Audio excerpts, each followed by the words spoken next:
حضور علیہ السلام کے صحابی حضرت سعید بن عائذ رضی اللہ تعالیٰ عنہ آپ فرماتے ہیں میں نے فقراء غرباء کی فضائل سنتے ہوئے حضور علیہ السلام کو فرماتے ہوئے سنا۔ حضور علیہ السلام آپ فرما رہے تھے کہ مسلمان غریب لوگ، ایمان والے متقی لوگ وہ جنت میں بڑی تیزی سے جا رہے ہوں گے، ایسے جا رہے ہوں گے جیسے کبوتروں کے جھنڈ، کبوتروں کی جماعتیں جو اپنے گھونسلوں کی طرف جلدی سے جاتی ہیں۔ حضور علیہ السلام آپ نے فرمایا ایمان والے غریب لوگ یا زفون کما تزف الحمام، کبوتروں کی طرح تیزی سے جنت کی طرف جا رہے ہوں گے۔ کون لوگ؟ جو غریب ہیں لیکن ہیں وہ نیک لوگ ہیں۔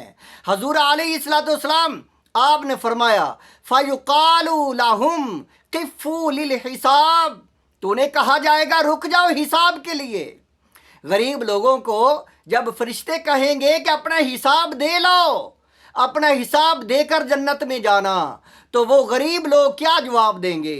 فَيَقُولُونَ، تو وہ غریب لوگ کہیں گے اے فرشتوں وَاللَّهِ مَا تَرَكْنَا شَيْئًا، وہ قسم اٹھا کر کہیں گے قسم ہے اللہ کی ہم نے کوئی گناہ نہیں اٹھائے ہوئے جن کا ہم نے حساب دینا ہے۔ ہمارے پاس کیا ہے جس کا ہم حساب دیں؟ ہم تو دنیا میں غریبی کی، محتاجی کی عمر گزار کر آئے ہیں، ہمارا کیا حساب ہے؟ حساب تو امیر لوگوں کا ہے، مالدار لوگوں کا ہے۔ اللہ ان سے پوچھے گا کہ اے مالدارو اپنا مال تم نے کہاں سے کمایا ہے؟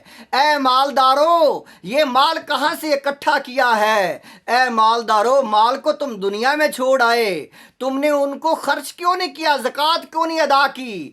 مالداروں کا حساب ہوگا، جو دنیا دار ہیں ان کا حساب ہوگا، جو دنیا کی خواہش کی خاطر بہت بڑے بڑے جنہوں نے گناہ کیے، مال کی خاطر دوسروں کا حق مارا، دوسروں کے حق پر قبضہ کیا، دوسروں کی زمینوں پر قبضہ کیا، وہ لوگ جو دنیا کی خواہش کی خاطر چوری ڈکیٹی قبضہ دوسروں کے چھینا جھپٹی جو برے کام کرتے رہے، جو حلال حرام کی جنہوں نے تمیز نہیں کی، وہ غریب لوگ کہیں گے اے فرشتوں ہمارے پاس کیا ہے جس کا ہم حساب دیں؟